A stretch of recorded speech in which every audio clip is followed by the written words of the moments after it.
Hey everybody, it's me, your friendly neighborhood Uncle Pete, and this is my series Nails in the Coffin, where we learn that with great kills, there must also come great nails. When this video goes up, we have 45 days left until Halloween, and I'm hoping you're getting excited, because I know surely am. I'm already decorating. Hopefully you guys are decorating as well. Let me know in the comments down below. Well, this week I'm covering the producer's cut of Halloween 6. I think it's the better film, even though Curse of Michael Myers is really not a good movie, but I chose the producer's cut because it has much less of a Weinstein stink on it. So we last saw Michael. He was broken out of jail by the man in black, and we saw Jamie sobbing at the sight of Michael's escape. The Curse of Michael Myers picks up about 6 years later, and we find out that Jamie was kidnapped. She's now pregnant with Michael's baby. Yeah, the Cult of Thorn really is kind of ridiculous. The movie opens up with Jamie Lloyd going into labor. She's in this underground facility ran by the Cult of Thorn. She gives birth, but the baby is given to the mysterious man in black, and the baby's taken to an altar where the Cult of Thorn symbol is drawn on the baby's body with blood. Again, yeah, that Cult of Thorn stuff really is weird. But after the baby is born, Jamie is recovering from the birth. Nurse Mary, who helped Jamie deliver the baby, she brings the child to Jamie, and she aids in Jamie's escape. They start running through the corridors to get to the exit, and after the nurse actually gets Jamie to the exit, she goes back into the underground facility. The nurse is standing there in a dimly lit hallway looking towards the exit where Jamie just left. Well, Michael walks up behind her, grabs her around the throat and head, and then he slams her head into this metal spike that was sticking out of the wall, and then he kind of admires his work with the traditional Michael head tilt. The first death in Halloween 6 was Nurse Mary, who helped deliver Jamie's baby, then help her escape, and she earned herself 3 nails in a coffin. This nurse probably knew that it was not going to end well, especially since they were, not in a regular hospital. They were in this underground facility, which turns out to be the basement of Smith Girl's sanitarium. She gambled with her life to save Jamie and her newborn. The look on her face after she showed Jamie the way out, you could tell she knew her time was about to be up if she didn't escape herself. She knew she was going against protocol, so to speak. But Michael grabbed her and overpowered her, not giving her much of a chance to fight. But I think she showed courage to save others, and in that franchise, it earned her 3 nails in the coffin. After Jamie gets out of the facility, she makes her way to a nearby road where she finds a truck with the motor running. She jumps in the driver's seat right when the owner of the truck, he sees this happening, and he starts to yell at her, "What are you doing in my truck? Get out." As he's approaching the truck, it's raining outside. He can't hear what Jamie is saying. Well, Michael appears, grabs the motorist's head, and snaps his neck, killing him. I'm going to give the motorist 2 nails in a coffin. He didn't even know really what hit him until he died. He couldn't hear what Jamie was saying because of the rain outside and everything. And he really wasn't even given a chance to defend himself. And if you're new here, I give kills like this one where the victim was surprised and killed before they could really do anything. I go down the middle and give them 2 nails in a coffin, and that's going to be the case with our second death in The Curse of Michael Myers. Michael's next victim is Jamie. After Jamie saw Michael kill the truck driver, she, drove off in the truck. She made her way to a bus depot, and she found a payphone, but she couldn't get through to emergency services because of the storm. So she calls into a local radio station to tell everybody that Michael Myers is alive and that he's coming. But I think most people probably thought it was just a prank since it's right around time for Halloween. Jamie was able to avoid Michael at the bus depot, and she was able to drive down the road in the truck that she took.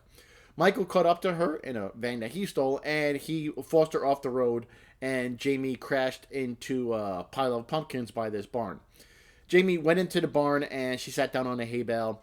Michael followed her in there, and then as soon as she sees him, she stands up. Michael stabs her in the stomach with the knife, killing her. In the director's cut, she's impaled on a corn thresher, and Michael turns it on, killing her that way. But in the producer's cut, he just simply stabbed her in the stomach in the barn. Jamie, she was just 15 years old, and she just gave birth to her uncle's baby. Yuck. She fought as hard as she could to get away from Michael so she can save her child. I'm giving her 3 nails in the coffin. Saving her baby was the #1 priority to her right now. She pretty much gave her life so her baby could be saved. She just gave birth at 15, and then she was running down the road in a torrential downpour. And her dying words were to tell Michael, hey, you can't have the baby. So, considering everything that she recently had gone through, I feel like she really does deserve 3 nails in the coffin. Tommy Doyle, played by Paul Rudd, would find Jamie's baby in a wooden cabinet in the bus depot. He figured out where the baby was since he was listening to the radio station when Jamie called in. He met with Dr. Loomis and he told him that Jamie was not the last Myers and that the Strodes are now living in the old Meyer house. Dr. Loomis pays a visit to the house where he meets Deborah Strode, Laurie's aunt after she was adopted. He tells her about Michael and the evil that comes with him. Deborah got really concerned, so she called her a-hole husband. Of course, he blows her off, because he's just a jerk. She tries to leave the house, and we see that Michael is currently stalking her. And as soon as she sees Michael in the house, she runs outside, and she's in the backyard, and she falls to the ground because it's a movie. And then she's in the middle of all this hanging laundry. She moves a sheet. Michael's there. He attacks her, hacking her up with the hatchet, killing her. I'm going to give Deborah 1 nail in the coffin. She didn't move with any urgency. She didn't get out of the house ASAP or even call the cops or anything. She even stopped to answer the phone before she left the house. So Michael was by the front door. I could understand why she ran into the backyard. But once she got into the backyard, she stopped as if she was waiting for something instead of running to the gate, jumping over the fence, doing anything. She just kind of fell to the floor and then just figured out, she didn't even know where she was anymore. She didn't keep moving, and she didn't call for help or do anything. So I don't think that's going to be worthy of 2 nails in a coffin. So, Deborah, I'm only going to give you 1 nail in the coffin. Deborah's jerk husband, John, is next. He returns home, and as he's standing there, the power goes out in his house. He goes downstairs into the basement to investigate.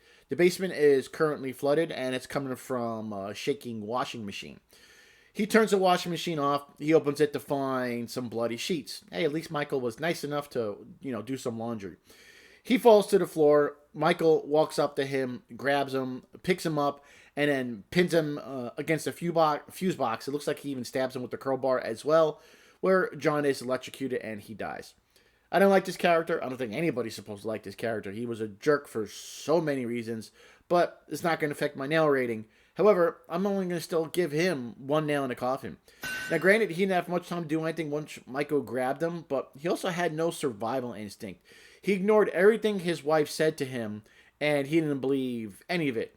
Even seeing his basement flooded, he was slowly looking around and didn't rush to turn the washing machine off or anything. When Michael grabbed him, he didn't even try and defend himself. He was one of those bullies that pretty much were all talk, and if his attitude wasn't such trash, maybe he could have stood a better chance, but he didn't. I didn't see him have any survival instinct whatsoever. So, John, you're going to get 1 nail in the coffin. Discount Howard Stern. Shock jock Barry Sims is next to die. Yeah, apparently this role was originally written for Howard Stern, and you can kind of see that with this character. He jumps into the van to make his way to the Myers house so he can go broadcast from there and prove to everybody that everything about Michael Myers is all, BS. So he's sitting in the passenger seat of the van, waiting to go over there. But Michael surprises him because he was in the back of the van. He grabs good old Barry, stabs him in the chest, killing him. I'm going to give Barry 2 nails in the coffin. Granted, he got in the wrong van and he didn't even know about it till it was too late. He jumped in the Smith Grove sanitarium van that apparently Michael was hiding in for his radio station van. But that's not big enough of a mistake to give you 1 nail in the coffin. Now, granted, this character was so self-involved, he had no clue really what was going on around him. But just because he got in the wrong van doesn't mean he's going to deserve 1 nail in the coffin. Michael surprised him from behind and stabbed him before, good old Barry had any chance to even know what was going on. So I'm going to give this Discount Howard Stern 2 nails in the coffin. We're getting close to the end here. Only 2 more deaths in this curse of a movie. Tim was home with his girlfriend, Beth. He recently found out that he lives in the old Myers house. Of course, his a-hole father, John, didn't tell anybody that's where they were living. Well, they decided since they had the house to themselves, it was some good time for sex. The only issue I see here is that they used Tim's sister, Kara's room for the deed. I think they did it there because it was Judith's room and Beth was telling Tim the story of Michael killing Judith. After they finish, Tim goes to take a shower, and then after he gets out, he's looking in the mirror, he's wiping the steam off the glass. Well, Michael walks up behind him and kills him by slashing his throat. Tim was my favorite character in this movie. He was a pretty cool dude, and I'm going to give him 2 nails in a coffin. He took a shower right after sex, and he was looking in the mirror. He just learned about his house being the old Myers house. So he had really no reason to believe in all the Myers stuff was going on. He still was kind of not convinced it really happened. And he idolized Barry Sims, and he thought it was all BS anyways, just like Barry. Tim really didn't make any stupid decisions that led to his death. He had sex, took a shower, looked in the mirror, and was killed. So, yeah, I can't see anything about other giving this dude 2 nails in the coffin. Our final death in the movie is Tim's girlfriend, Beth. Kara was over at Tommy Doyle's house, and she calls home. She guess she was looking for her mom. Beth answers the phone, and Kara tells her to get Tim and get out of the house. Kara can see into her room because she's over at Tommy Doyle's, like I said, and she sees Michael walk up behind Beth, who was sitting on the bed. Kara yells at her, "Hey, somebody's behind you," but it was too late. Michael grabbed Beth and stabbed her to death. I'm going to give Beth the same as Tim, 2 nails in a coffin. Kara was trying to tell her to get out of the house, and then, that someone was behind her. But before Beth was really able to do anything, Michael was stabbing her to death. Kara did tell her to get out of the house, but she sounded so erratic. The way that she was talking to Beth, you can tell Beth had no idea what was going on. So you can see why she was like, what are you talking about? And then the same thing Beth did that would, lead her to getting 1 nail in a coffin. So I think she's going to sit comfortable with 2 nails in a coffin. The movie's climax takes place in the secret basement area of the Smith Road Sanitarium. Remember, I am using the producer's cut, which has a different ending than the director's cut, because I just wanted to stay away from the Weinstein stink on that version. So Kara is now on an altar, and Dr. Wynn, who was the man in black, is telling Michael to kill the baby and make the final sacrifice. This is where we actually find out that Michael is the baby's daddy. Gross. Tommy Doyle was able to save Kara, Danny, and the baby, and they run away with Michael in pursuit. Dr. Loomis arrives and helps them escape. Tommy places some ruins on the floor with some of his blood. This stops Michael dead in his tracks, and Kara, Danny, Tommy, and the baby escape the facility. Dr. Loomis goes back inside the facility, and he sees that Dr. Wynn has been knocked out wearing Michael's mask and coveralls. The thorn symbol then appears on Dr. Loomis' wrist, and the movie ends with Michael walking off, and Dr. Loomis is screaming as the screen cuts to black. And rest in peace to Donald Pleasance. This is not a good movie, but I do prefer the producer's cut over director's cut. Like I said, both are not good movies, but I had to pick one over the other. I will pick the producer's cut. Well, there we go, ladies and gentlemen. Those are all my nails in a coffin for Halloween 6, The Curse of Michael Myers. Here's a summary of all the nails I've awarded.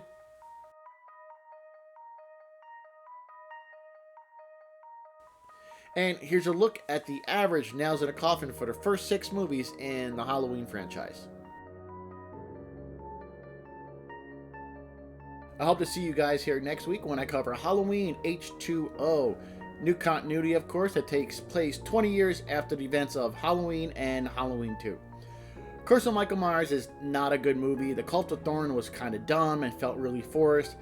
I really didn't care for it. I thought Michael was really lame in this movie. It was just a really bad movie. What is on my wrist?